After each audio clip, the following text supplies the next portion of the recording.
કેમ છો ખેડૂત મિત્રો? મજામાં છો? હું જોયું તુરિયાની વેરાયટી કઈ રોનક. આ તુરિયા કઈ રીતના થાય છે તમે સ્લાઇડ પર ફોટો છે તો આપણે જોઈ લઈએ.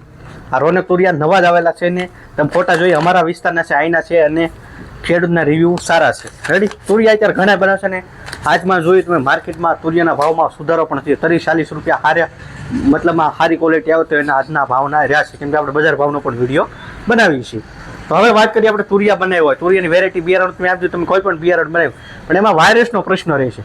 તો ઘણાને એમ થાય વાયરસ આવ્યા પછી દવા છટાઈ થાય. તો આપણે એટલી તો આપણે ખેડૂત મિત્રો થોડી ખબર હોવી જોઈએ. આપણે કોઈ વરસાદ થાય પછી જમીન ખેડવા નથી જતા. શું લેવા કે આપણને એ વાતની ખબર છે. તો કોઈ પણ વસ્તુ એમાં એડવાન્સ ચાલવું પડે. વાયરસની દવા એડવાન્સ નાખવાની તો તમને સફળતા મળે. એવી જ રીતે આવી ગઈ છે નવી વાયરસની દવા. રેડી આવડ્યા છે 25 થી 30 ml પપે માપ છે. આનું કામ છે એક સાથે બે કામ કરવા, એક કાંકરે બે પક્ષી. મારે કહેવત તમે સાંભળી છે.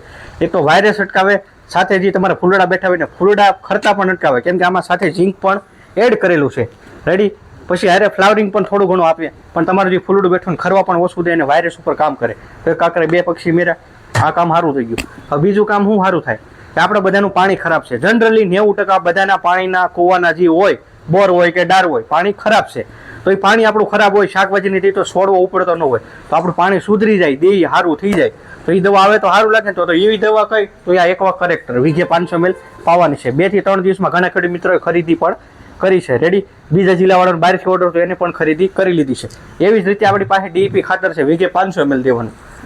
રેડી વીઘે 500 ml પાવાનું છે.